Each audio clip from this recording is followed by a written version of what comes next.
प्रिय मित्रों, मैं सकलैन आप सभी का स्वागत करता हूं। दोस्तों, आज फिर से एक नए टॉपिक के साथ आपके सामने पेश होने जा रहे हैं। दोस्तों, आज का महत्वपूर्ण टॉपिक है और उस टॉपिक का नाम है दादाजी की कहानी।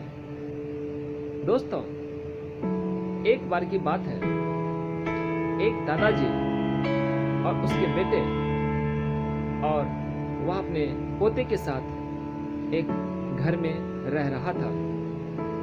वह खाना भी एक टेबल पे एक साथ खाते थे।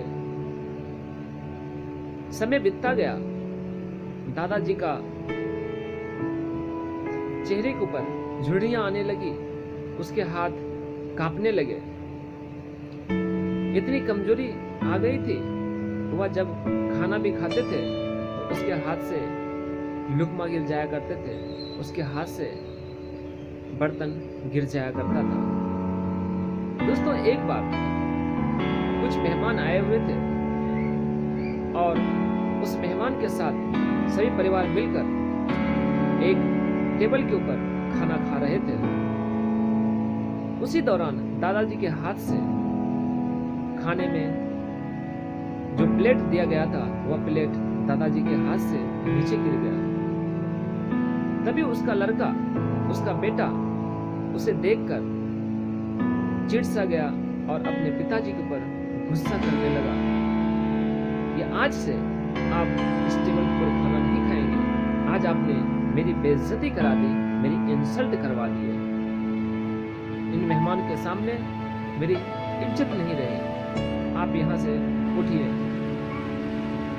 बेटा ने अपने पिताजी को, बच्चे के दादाजी को वहां से उठाकर एक अलग कमरा में ले जाकर बैठा दिया और उनको एक लकड़ी के प्लेट में उनको खाना देना शुरू किया। अब उन वृद्ध बुजुर्ग का नाम बूढ़ा रख दिया गया और उनका साथी अकेलापन ही रहा।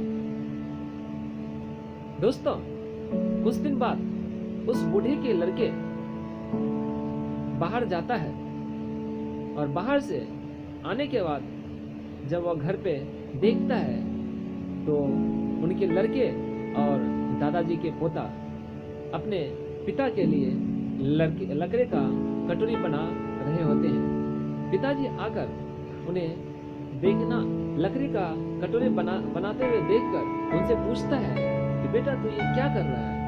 लड़का बोलता है, मैं लकड़ी का कटोरे बना रहा हूँ। पिताजी बोलता है, इसका क्या जरूरत है? बेटा बोलता है, पिताजी ये भविष्य के लिए बना रहे हैं, आने वाले फ्यूचर के लिए बना रहे हैं। जब आप वृद्ध हो जाएंगे तो आपको इसमें खाने की जरूरत पड़ेंगे और इसके आने वाले समय में जरूरत पड़ने वाली है, इसलिए मैं ये लकड़ी के कटोरे बना रहा हूँ। वह समझ गया और दिली दिल एहसास करने लगा और वहाँ से मुड़कर सीधा अपने पिताजी के कमरे में चला गया और पिताजी के पास जाकर वह अपनी गलती का इजहार किया कि मुझे माफ़ कर दीजिए, मुझसे गलती हो गई, मैं आपके सामने अच्छा सलूक नहीं किया, मुझे क्षमा कर दीजिए। पिताजी वहां से अपने बेटे के साथ उसी कमरे में आता है जहां पहले एक साथ मिलकर एक परिवार एक बेंच पर बैठकर एक थाली में खाया करता था। फिर से वापस आ गया और वही खुशी का माहौल होने लगा। दोस्तों,